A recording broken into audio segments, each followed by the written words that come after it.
everyone. I'm Amanda. And I'm Gabby, and welcome to Completely Booked, the official podcast of the Jacksonville Public Library. It's hard to believe that July is over and our summer learning program is wrapping up. We all know that with the end of summer means back to school time. So since Duval County is starting school next week, we wanted to help parents get back into the groove of a school routine. So we sat down with Rebecca McNeil, an early educator at Riverside Presbyterian Day School, to help inspire you to start the year off right. We have all heard that early education is extremely important and a time of tremendous growth for budding children, and that places a ton of weight and responsibility on parents' shoulders to make sure they do it right. Are you wondering how to drop your kid off the first day of school? We cover that. Are you wondering what books to read the weeks leading up to the first day of school? We cover that as well. We cover all the things to do and say to make this transition a confidence-building experience for both you and your child, and we hope Rebecca's insight will help make this transition as smooth and as positive as possible. This podcast does focus primarily on younger children in the preschool and elementary years, but it's also a good listen for soon-to-be parents, parents with older kids, grandparents, guardians, teachers, principals, and just about anyone involved or interested in helping to inspire the next generation of students. So without further ado, here's our podcast.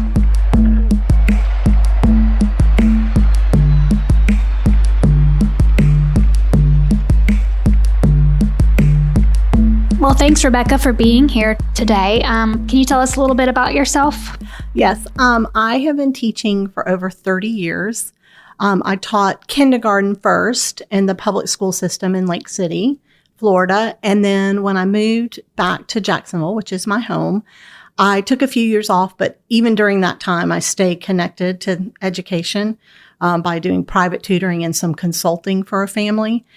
And I have two precious children, adult children, which is a totally different perspective of what we're going to talk about today, and a very loving husband, which was my high school sweetheart. So, Aw, yeah, that's so sweet. Yeah. Okay, so a lot of our listeners are parents that are just starting to think about sending their child to preschool or kindergarten. Can you give us your insight into knowing when a child is ready for school? Yes. One of the things I always tell people about any educational decision is you need to look at your family. Look at what's going to be best for your family and what your family needs. And then, look at the child. So if your family, we have lots of working moms and dads now. So maybe it's a decision that needs to be made because, mom needs to work and dad needs to work and we all need to get along and have care. But if you can really make a decision what's best for your child, you need to look at things like, how are they feeling socially and emotionally? How do they do when they're at a birthday party? Are they able to go over to other children, or maybe they're not there yet? And sometimes people say, oh, my child's not social at all. I don't know. They don't really like to be around their peer groups. Then I would say, you know what? That might be a really good thing for them to go to school, because that's one of the main things we work on is that social piece and getting along and sharing. And so don't let that make a decision for you. Don't think, oh my gosh, my kid can't talk to another child. What am I going to do? They can't go to school. Another thing I'll tell you is looking at programs, finding what's right for your child, finding the right program. So take time to go and visit. And don't visit, if you have to visit in the summer, okay. But if you could visit during the school year when things are active and things are going on, you'll kind of know when you walk into a place. You'll be like, wow, I like this place. It feels good to me. And your child, you can read your child. How are they acting? How do they feel about it? Mm-hmm. Another thing is children, well, we're all social. We all want to make friends. So maybe you live somewhere where your child doesn't have that, they don't have a place to make friends. So that's another good reason to go to school, have that group of friends. And then you'll be surprised that group of friends will lead into also parent friends. And so it's building a community. So that's one reason I like sending children to school early. And of course, I'm a pre-K3 teacher, so I'm going to say you need to send them when they're 3. Right, yeah. That's just a normal answer. But one thing I will tell you about starting children younger, some people are really against it. Of course, I'm all for it, is because they are able, when they enter at 3, they're able to really learn, I hate to say this, but kind of learn the ropes. Like, how's this going to work for me? Where do I fit in this environment?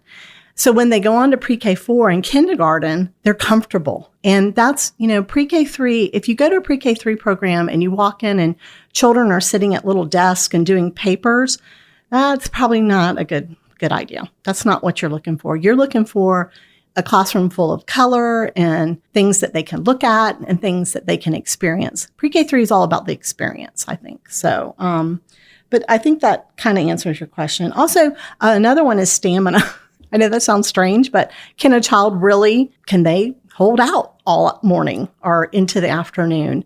That we stay busy. Like we're not sitting around just, I don't want to say we play a lot, but we're not just sitting there. We go places, we do things. And so sometimes you have to look at your child. Like if your child still naps 2 times a day at 3 years old, or if they can only stay awake until noon, like maybe a full day isn't the best answer. I know a lot of preschool programs offer 2-day, 3-day, 5-day. Right. Right. Is that a good way to start? Like starting out 2 days and then adding to 3 and then going to 5? Or what do you see is the most successful? If you start out 5 days or 3 days or 2 days? Again, I think you have to look at your family situation and what you really need as far as care and help for your child.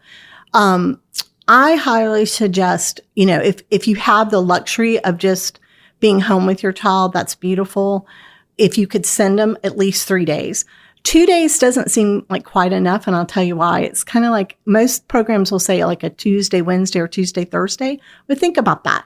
Then you got Friday, Saturday, Sunday, Monday off. That's a long time for a little friend to go without school, because then every Tuesday it's like they're starting over again. They're like, oh, what am I doing here? Right. What do I have to, And then if they're sick one day, it's like they've missed almost a full week. Exactly. So I would say at least 3 days. Again, look at the program, look at what's best for your family dynamic, and that's how I would make a decision. And do you have any tips for parents that are preparing to send their child to school, like, different events or activities they can do beforehand to see if their child is ready? Yes, I am. Of course, I'm here at the library. I love story time at the library. I live near Willow Branch, and Joey Gaskin is at that branch, and I love him because we kind of grew up together in our church. So I love him, and he's awesome.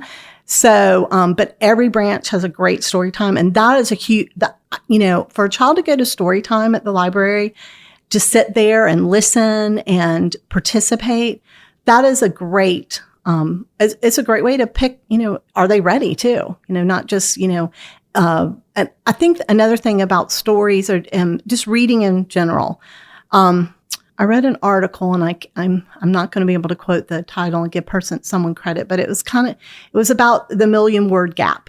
And what they were saying is, if you would sit every night, which is a great thing to do with your child, and read to them, by the time they enter school, if you've sat and read to them, I think it's like 5 books a night, which I know that sounds like a lot, but some of the books are really short. Right. If you would sit and read with your child, by the time they enter the school, they're 1,000,000 words ahead. That's a big number. I mean, to be 1,000,000 words ahead and to have that vocabulary, that's awesome. So that's one of the things, just having a child sit in your lap or even sitting on the floor in front of you and playing school sounds kind of corny, but acting things out with your child, okay, now we're going to line up at the door. We're going to go to the car, 1 and 2 step directions. That's another huge thing to get them ready. So does that kind of answer? Yeah. And what do you think children mostly learn in preschool? Is it the alphabet? Is it numbers? Is it how to get along with other people, or is it all of that? It's kind of all of it. But for me, I will tell you, my main goal, and I'm going into my 20th year at Riverside Presbyterian Day School. And my main goal for those friends every year is just to help them be kind and loving and good people. And I know that, again, sounds kind of strange and not like, oh my goodness, well, they need to know their letters and numbers and count to 25. Well, yes, that's great. And some kids can do that after preschool, after pre-K3, pre-K4. But you really want to just give them that foundation. You want to give them, the way to get along, the way to share a toy. If you're building blocks and your friend comes over and knocks those blocks down, what do you do about that? How do I deal with that? Teaching children about emotions, we're huge. That's a huge part of our program at Riverside what it means to be angry, what it means to be happy, what it means to be joyful, what it means to be sad. I don't think we do enough of that. And I think that is one of the things, I feel good at the end of the year if I have a friend going on to pre-K4, whether it be at Riverside or another school, that can get along. Because if you can get along and adapt, you can learn better. As a parent myself, sometimes when I pick up my kid, he's like, so-and-so is mean to me. So-and-so is nice to me. There is so much drama at preschool. What tips do you give parents to help little children work through that? That's a great question. I think the thing that you said first is that your child's talking to you. And what a lot of parents do is they will, they'll say, "How was your day, dear?" Well, that's not a great question. I'm sorry. But what you're saying is, who was nice to you today? Who played with you today? When you were playing your favorite, activity with the dinosaurs, who helped you? Who helped you clean up? Answering questions, where you can really get to the meat of the subject. And once you get to the meat and you find out this one little friend constantly is picking at your child or someone else, talk to them about that. Well, what did you do when they knocked over your dinosaurs? They love to build zoos and things like that. But what did you do when they knocked over the dinosaur zoo? Did you hit them? Please tell me no. What did you do? And then see what they say. And again, we as adults, we need to fill their toolboxes. We need to be the ones that teach them how to get along. So telling them things like, okay, well, let's mommy and I, we're going to act that out. So I come over and I knock over your things, and what should you do? Well, you could say, I didn't like that. That really hurt my feelings. Or you can put it on them. Well, how would you feel if I knocked over what you had worked hard on? How would you feel? Again, it goes back to that social emotional piece, which is so, so important, that I just really feel like we've been missing. But I think that now we're more aware. And again, that's huge. Work on it every day in your family life, in your community life, in your school life, work on it. Can you touch on that social and emotional piece you're talking about a little bit more? Yes. One thing that we have started is every morning we have a time, it's called Care and Connect, and the whole school does it. So we sit there and we talk about, how's our day going to be? What does our day look like? So a lot of times in our life, we don't know what's coming next, and that's what makes us panic or makes us worry, So we talk about what's coming next. What are we going to do? We talk about the calendar, which helps us to see what day it is and, what season it is and all that great stuff. But then talking about feelings, and we use lots of books. So again, go to your library, check out everything you can get your hands on feelings, and we help children realize there's a word for that. There's a word for, I'm just grumpy today, and it's okay to be grumpy. We all have those days. Big people too, not just you. Does that help answer? Yeah. Okay. Well, we are a library and we love books. So do you have any recommendations? Of course. I have a list. I have a long list. I love anything by Rosemary Wells. And she actually has a series that deals a lot with kindergarten. And some of the titles are like The Miracle Meltdown and Hands Off Harry. Those are great. Pete the Cat, James Dean. I love Pete the Cat books. They deal with a lot of things, a lot of lessons, a lot of things you can teach using Pete the Cat series.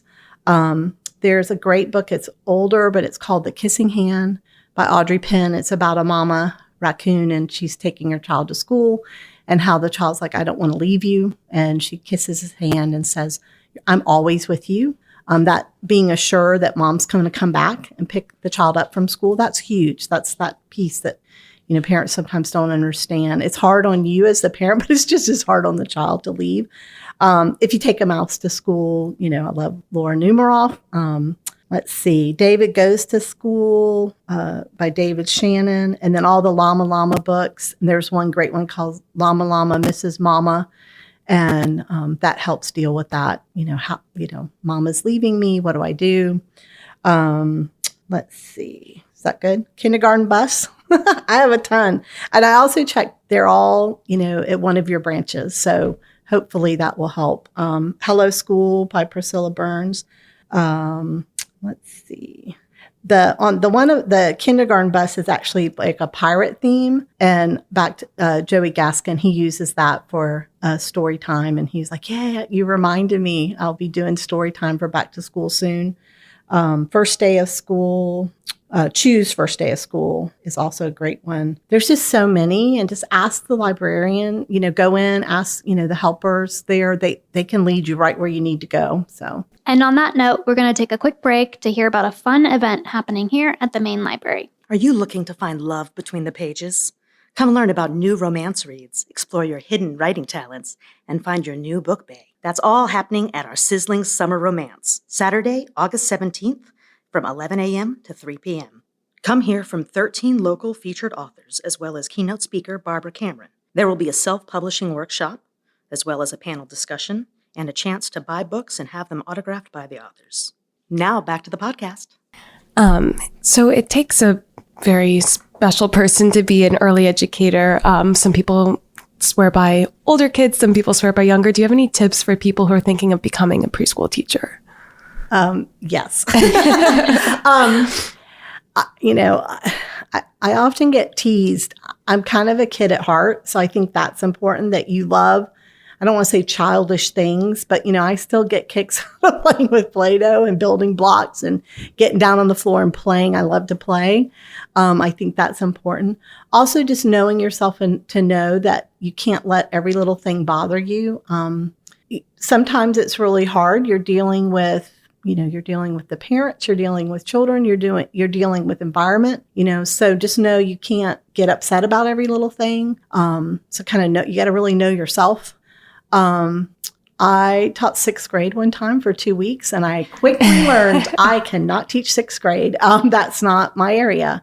I love the real little ones, and I love high schoolers.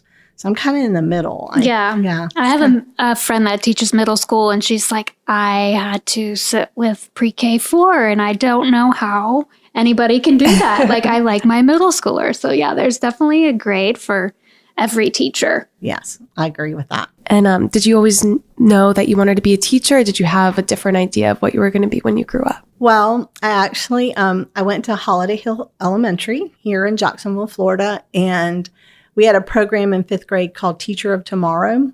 And so I chose to do that over being a patrol person. And so I just kind of loved helping the teacher do all the teacher things. And so I kind of knew. But then when I went off to college, my dad was like, maybe you want to look at law. You love to argue with people, and you love to make sure they know your point. And so I kind of played with that a little bit, but I just kept going back to it, and I couldn't get away from it. And I just felt like that was what God had called me to do. So, yeah. In some ways, it does take, a little bit of being a lawyer with kids to tell them, this is how you do it. This is why it happened. You're dead on there.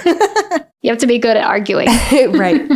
What are some differences in, becoming a teacher today than, becoming a teacher 30 years ago? Are there some challenges that kind of came up over the past, few decades, or? Well, we all know our world is a lot different. And just, family dynamics, just things that are going on in our communities. And one of the things, and sometimes I get on a soapbox, but, I feel that we all need to be teachers and we all need to be parents. And I know that it's hard sometimes when you see that little friend maybe not making the best choice, and you think, oh my gosh, that person's going to get hurt, and should I react to that? So if you're in a public place, you got to be careful. You don't want to hurt anybody's feelings, I know, but, we all need to take care of our children. It's not just the parents. It's not just the schools. It's not just because our children, they like structure. They like rules. People think that's funny, but it's not. They really do like for adults to say, I'm really worried about you. That could hurt you. That's not a good choice. I think that we're all just so standoffish now in our society that we just don't feel like we can say those things to children. And I disagree. I mean, I'm sorry. And I know some people are like, well, that's dangerous or you shouldn't do that. But if I see a little one going to get hurt or something's going to happen, or if I see a mom or dad suffering and they need help, parenting help, whatever, I put myself out there, and I just wish more people would do that. And I think that's the biggest thing is it's not, I mean, our children are precious, and I don't think that it's any fault of their own. I just think our society is different, but we can change that. I mean, we can help our children. We can help, just what you do here at the library. What a gift. I mean, just, having time that a child could come and just sit in a peaceful place like the library, listening to someone that's handpicked stories, you handpicking stories. There's just so many things that we can do to help them. And that I don't think, the ABCs are still the ABCs. I don't think they've changed any. I know teaching styles have changed. I've seen it. But I think the main thing is that we just all need to be good to our children. Yeah. And speaking of times and how they have changed, let's touch on screens. Oh, What are your thoughts on screens? Do they apply to 3, 4, 5-year-olds, or should we just stick to books and puzzles? And I will tell you, and I don't have any scientific backing. I don't have any, I mean, I could quote some statistics for you and tell you articles to read, but we are seeing such a detriment to our children using screens. And I will tell you, the fine motor skills have gone, they're awful. And what I mean by that is children, I understand some parents don't want children to use Play-Doh and markers and crayons and stuff in your home. Please don't be scared about that. They're not, most of them will erase. You can change things. I mean, if somebody cuts something, you can fix it. But the fine motor is what we're seeing. I can see a child swiping, but they can't hold a pencil. They can't hold a pair of scissors. Their hand muscles are terrible. And also because screens bring everything to the child so fast in such a quick way that it's hard sometimes. They're so used to everything coming to them at such a fast speed. I think it raises their anxiety level. And I also think that, when they're sitting in a classroom and they're trying to learn, if it's not immediate, then they get frustrated. And so I really don't like them. I carry a cell phone, of course. I'm always looking at it, which is terrible. I get it. It's so nice to have everything right at your fingertips, but there's nothing like a real puzzle and a real book and holding the book and. For our listeners, can you just kind of define what fine motor skills are? Sure. Fine motor skills is anything that takes, it's like a small, anything that's like a small, using the small, like the tips of your fingers, it sounds weird, but just clicking the top of a pen. That's actually fine motor because you're pulling those muscles across the top of your hand. That can get really obnoxious, but it's a great skill to, strengthen those muscles in the hand. Playing with Play-Doh is fine motor. Legos, little tiny, oh yeah, love some Legos. I love Wiki sticks. I love just dropping little beans in the top of a water bottle. And then of course, fine motor is small and then gross motor is big. So anything you can do outside, that's huge too. And I'm glad you asked that because I'm always about, I always tell people, and it's kind of a joke, but getting outside to eat in some dirt. I think we just spend too much time inside. And I think that goes back to the technology piece because we sit there and watch and go outside, eat some dirt, play, give them an empty bucket with some water and tell them to paint the side of the house just with water and a paintbrush. And you'll be surprised how long they'll do that. And it's fun. I mean, it's a fun activity and that's gross motor and fine motor. So. Do you think that there is an age where a screen can be introduced? Oh, I'm not going to tell anybody don't introduce or what a time frame or anything. I mean, we all, if screens are used properly, they're great. I mean, but just sitting and watching, I don't think is using a screen properly. So I don't really have an age. Yeah. But I think, there's so many wonderful things out there that people have created that can help a child, with their creativity. And, there's some wonderful apps but just don't concentrate on that, I guess is what I'm saying. So there is a place for it if you use it properly. Yes. In moderation. Yes. Yeah. Okay. One last note, is there anything that you wish parents knew about preschool teachers? Any misconceptions that you'd like to sort of make clear? Well, I think this is a very general, what I'm getting ready to say is going to sound very general statement, but one thing I'd like for everyone to remember, that we're all human and we all have a story. And, just like all of us, we're going to have good days and bad days. But I feel that, preschool teachers truly, if they're good, they love what they're doing. I get up every morning and I am happy to go to work. Some people can't say that. I'm happy to be with the children. If you go in a situation where you see that person doesn't really look happy and they're not enjoying, then maybe that's not the best place to be. But then at least give them the benefit of the doubt. Maybe they've had a bad day. We all have bad days. But I think that's the big thing is in any profession, just look at the person, give them some grace. They're busy. They've got stuff going on just like you do. So that's, yeah. Awesome. Let's say a parent is listening to this podcast. Can you tell them, okay, it's the night before, their kid is anxious. What would you tell them to tell their kid to get ready for preschool? Well, I would really, the one thing you said is listen to them. Sit there and listen to them. Don't try to just say, oh, it's going to be fine. It's going to be fine. You're just fussing. You're just, because there is a lot of anxiety. I'm going to tell you, like I said, 30 years and I don't sleep well the night before the first day of school and I'm an adult, and I've done this. And every year I think, oh my goodness, I'm going to forget something. I don't know what I'm doing. So listen to that anxiety, go ahead and have like an arsenal of books or something ready because it will happen. So make a point to grab some good books on emotions and how you're feeling, some of those books that we listed. So you can sit with them and you don't have to do it off the top of your head because you're probably nervous too.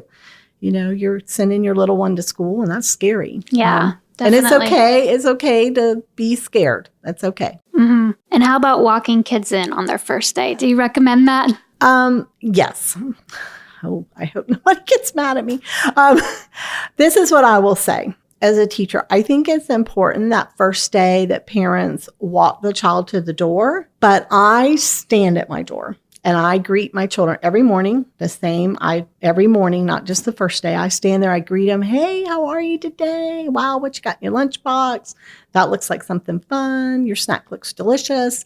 And I don't let the parents actually come into the classroom because then that separation, it just prolongs the separation. So I think walking them to the door is great. Having that confidence that you're turning them over to the teacher. You look the teacher in the eyes, you tell them, have a great day, Miss So-and-so, you too, to the parent, have a great day. I hope your day is, beautiful in whatever way it can be. I think that's the way to do it. That's what I have found through experience. I'm not trying to be mean by saying, don't let the parents in the classroom. That's not what my door is always open, literally always open, always open. So I don't have a problem with parents coming once the child is adapted and to visit and things like that, whenever, come eat snack with us. But I think those first couple weeks, it's really good that trust, the child sees the trust and that you have with the teacher. And there's no need for you to really walk in that room if you feel comfortable. Right. Definitely. And are you seeing any trends with preschool? Like kids are starting a little bit older or sending, like we talked about earlier, 3 days a week versus 5 days a week? I always say, and I don't know where I probably stole it from someone, but I always said, don't let birthday candles on a birthday cake make a decision for you about when it's time to start school or what grade your child needs to be in. I wish we really didn't have grades because it's, every child is different. You may have a little boy or a little girl that's 3 and they're having trouble, potty training. They need to be potty trained. At our program, they need to be potty trained to be in the 3s. And pretty much all programs are like that just because, you want them to feel comfortable about just using the restroom on their own. So I don't know. I always hate to you may have a 3-year-old that's ready for a 3-year-old program, or you may have a little friend that's already turned 4, but they need to be with a peer group that's a little bit younger. You really, again, you just have to look at your child and what's good. And hopefully if you're in the right environment, the right school, they'll help you too with that decision. They'll say, we've noticed that your child might need a little more time. And that's okay. Nobody's going to ask you, this I always tell parents, no one's going to ask you when you apply. Well, they shouldn't ask you when you apply for your first job, how old were you when you went to kindergarten? I mean, that really doesn't matter. Yeah. I do feel like it's becoming more of a trend to not necessarily hold your kid back, but find the right fit for their age. I mean, like you said, birthday candles aren't really the way to define how you're going to do in school. So it's like a lot of these kids are just months apart, when some of them go on to kindergarten, some of them stay in pre-K 4. So, I mean, there's really just no shame in if your kid needs to stay back or anything like that. No, there's all these phrases and stuff. We call it the gift of time, but I just really feel like it's knowing your child and knowing what's best. Some parts of our country, they do it because of sports. Sometimes the timeline, there's different, everybody, has a different cutoff date from when you can start school. I was one of those friends that started school early and went to college at 17. I do not recommend that. So I'll be honest with you. And then I have a child that was an August birthday. And from the get-go, I knew. I was like, she's doing pre-K 4 twice. And I had a lot of educators kind of angry at me. And they're like, well, she's great. She knows, she's so smart, blah, blah. It has nothing to do with how smart you are. And I think that's where people get caught up. It's like they don't think their child's good enough or smart enough. It has nothing to do with that. It has to do with, are they comfortable in their skin and how are they going to be? Think about that when a child goes off to college or trade school or whatever they pick for their path. Yeah, I'm an August 31st baby. So September 1st was a cutoff for me. Yeah. So I was the youngest in every class. And I so wish that I had another year to figure out, my college major and all that stuff. Yeah. I think I don't know. I just think it's important to give them that time if they need it and don't, it's not a reflection on you as a parent and your parenting. Don't go there with that because it's not about you. Sorry. As a teacher, how do you use your library card? Well, I was going to tell you, yesterday I went to Willow Branch and kind of hadn't been there in a while and was looking around and I pulled the little pamphlet. There's a pamphlet at the front desk. So it explains everything and it's really a neat concept. And one thing I would tell you as a teacher is a lot of times you want to do read-alongs, even with little children. And the library will reserve it. They'll try to help you find as many copies of the same title, which is really nice, so that every child or every other child could have the title in front of them and be able to touch it and read it together. So read-alongs would be great. When you're going to do a unit, all through winter on hibernation, wow, how awesome. You get to keep the books longer, and that's really nice. I think educators can check out at least 50 titles at a time. Check out up to 100 items. Wow, that's great. You can you can renew the items twice, and you can place holds on 50 items. Yeah, that's where that would come in. Like if you were going to do, say, Pete the cat, his groovy shoes. Everybody could have their own copy. Wow, that would be so neat. I have some personal books that I have enough for every child, and they just feel so big when they have their own book in front of them. Oh yeah, definitely. That's huge. So yeah, I think it's great, and it's so nice. And the thing is, I will tell you about the library, and from when my children were little to now, you go in and the people really at the library, they want to help you, which is so nice because some days you're so tired after being at school, and you're like, okay, I know I have to teach, about turtles next week. And what is a turtle? I don't even know at this point. I'm so tired. And they'll pull everything for you and help you. And that's just such a gift. Yeah. So teachers, if you're listening, make sure you get your educator card. Yes, definitely. And have you had any success with audiobooks in your classroom?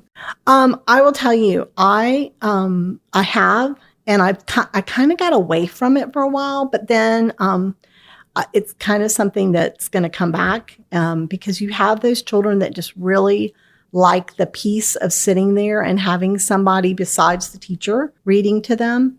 Sometimes, it's another way you can use, we're talking about technology in screen time. What I tell parents is if you are going to use it, find the book and have the book laying in your child's lap and teaching them the left to right progression, teaching them how to turn the pages, how to take care of a book, but then have someone on that screen, reading to them. And that's okay. I mean, it's not exactly, I think, what you were talking about, but that's another way to use it, having someone else read to your child. So, well, thank you so much for being here. You guys, preschool teachers, are just so amazing. And, many times parents think of you guys as, part of the family. So you guys are definitely little angels that help out with our boys and girls. And it's just so appreciated. Well, thank you so much for having me, and thank you for what y'all do at the library. And it's just such a wonderful thing. And just remember, children are gifts, and every day they're going to be different, and you never know what they're going to be up to. But just enjoy that. Find the joy in a child every day. Thank you so much, Rebecca. Thank you so much, and good luck with the new school year. Oh, thank you. Thanks so much. Thank you guys so much for tuning in to Completely Booked this week. We hope you enjoyed hearing Rebecca's insight and can utilize her tips in the days leading up to the first day of school. If you're interested in the books mentioned in the podcast, be sure to check out our blog where we list them out for you. Also, all you educators out there, just a reminder that the Jacksonville Public Library offers educator library cards, which allow educators in Duval County public schools, charter schools, private schools, homeschoolers, as well as licensed child care centers the ability to borrow materials for longer, to request more reserves, and to request multiple copies of the same items with no overdue fines. That's right. You can check out books, audiobooks, and CDs for up to 6 weeks. You can borrow up to 20 DVDs for 2 weeks and have multiple holds on the same item, which is awesome for getting classes set. It allows card holders to supplement their curriculum with an abundant, ever-changing supply of books on a range of subjects and reading levels. Be sure to check out more info on educator cards on our website at jackspubliclibrary.org. Also, if you like this podcast, be sure to rate us and leave us a review. From me and Gabby, good luck to all you educators, teachers, and students with their first day of school jitters. Until next time, I'm Amanda. And I'm Gabby. Bye, guys.